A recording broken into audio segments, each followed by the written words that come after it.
Hey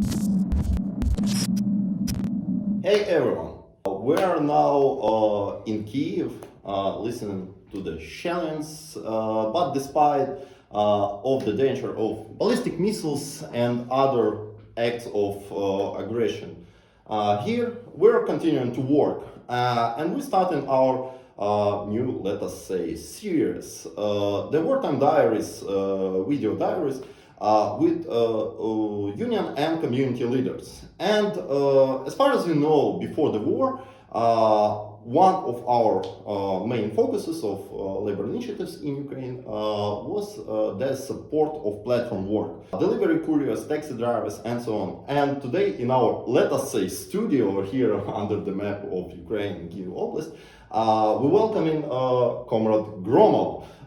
It's the nickname of one of the most active guys from the delivery couriers community, one of the organizers of global protests, the first historical bold food digital strike in Ukraine, and just our friend for years. Hey. Yeah, just the first question. What delivery couriers are doing now? How they are organized, how they help to their community and people in need? You know, there is few options for them. One option is continue to work because two platforms still working, even in Kyiv, even in this all work conditions.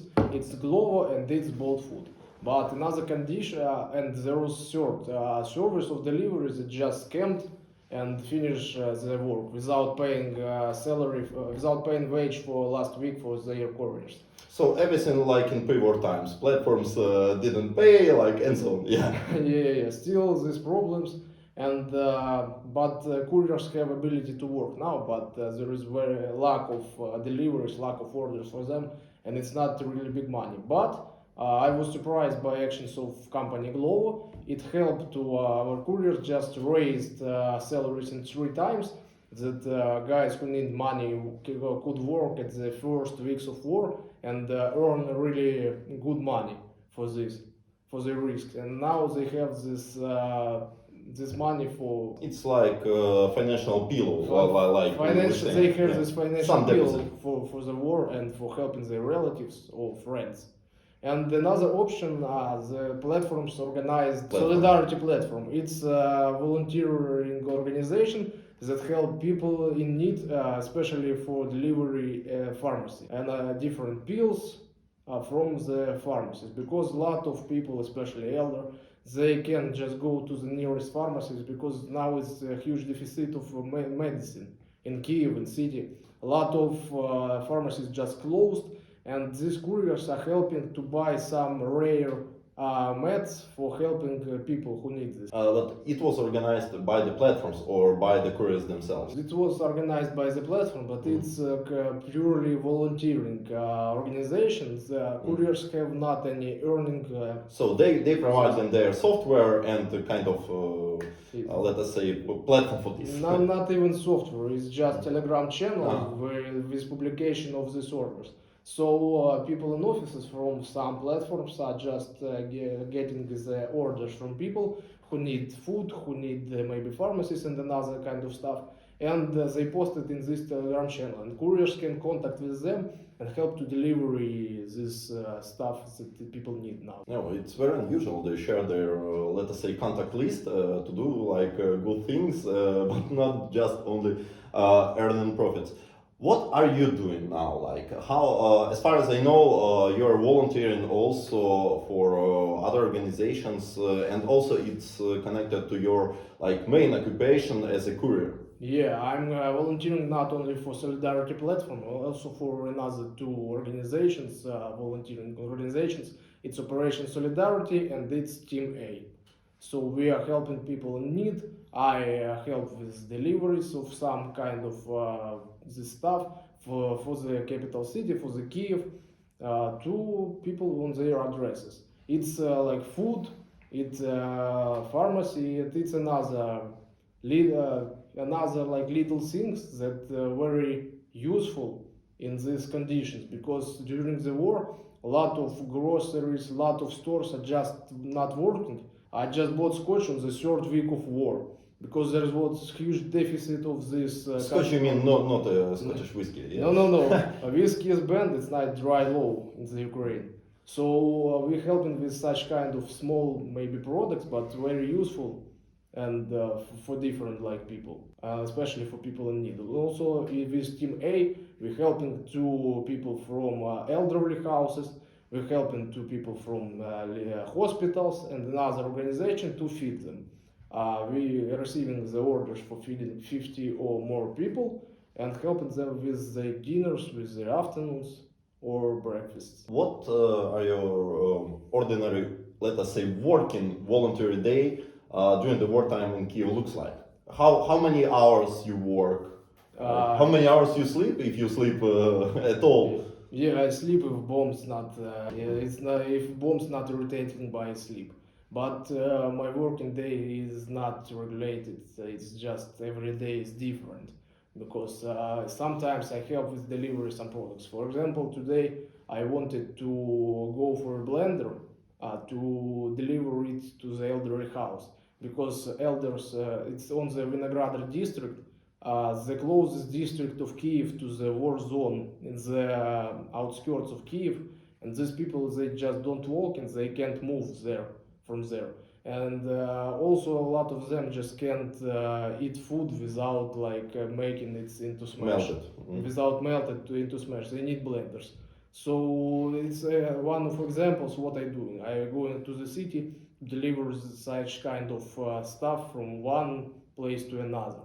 Another my part of work is searching for some materials, for some products, because a lot of stores, like now 39 out of 40, is not working now during the war condition.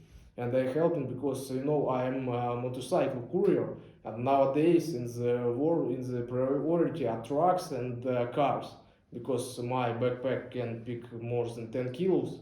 So now my labor is not so important as important labor of truck driver. And I helping with also searching the products in the different stores, searching of people who can share with us their products like food, like medicine, like another kind of products that somebody needs. And probably the last question. I remember, like in the last few years, we with you like attended tons of conferences, tons of like committee meetings about the labor rights of the couriers. Of course, like it's not a point for you because you're volunteering, but also with you analyzed a lot of legislative initiatives, and I saw you in the many protests of anti-labor legislation, and now like we have enforced like in the recent few days. The new legislation that basically cut a lot of labor rights and union rights in Ukraine. And basically, I remember you warned people that, look, we platform gig workers don't have rights. If there will be a kind of anti-labor discourse, you will also face this situation. And as far as we know, like a lot of contracts in the many enterprises are already suspended. What is your attitude as person who desperately struggling for your labor rights for the last few years, for this like new notice in the legislation? A few years ago, people who work officially they were ahead of us because they had this rights. They had something to lose because we hadn't any kind of this rights. We can be saved without any reason in any moments. We can be just left without a wage. And people who work in officially under the law protection, they have a lot of social guarantees. And now, if this cutting of the rights will be successful, these workers can feel in our boots. They can be in our boots. They can feel what is to be rightless people in kind of work with your employer. When your employer is just a dictator that can dictate anything this employer wants from you. And I think this is a step back not only for people who would struggle from this initiative, but also for us, because we also would have more difficult to fight for our rights, because for what you can fight if you have not any rights, the rights is cut. But I want to also say that some kind of labor rights is just cut for war. during the wartime, because you know it's very difficult and hard to organize normal work during the explosions, during the fights near the city. So I hope these initiatives to cut labor rights, they would be finished with war.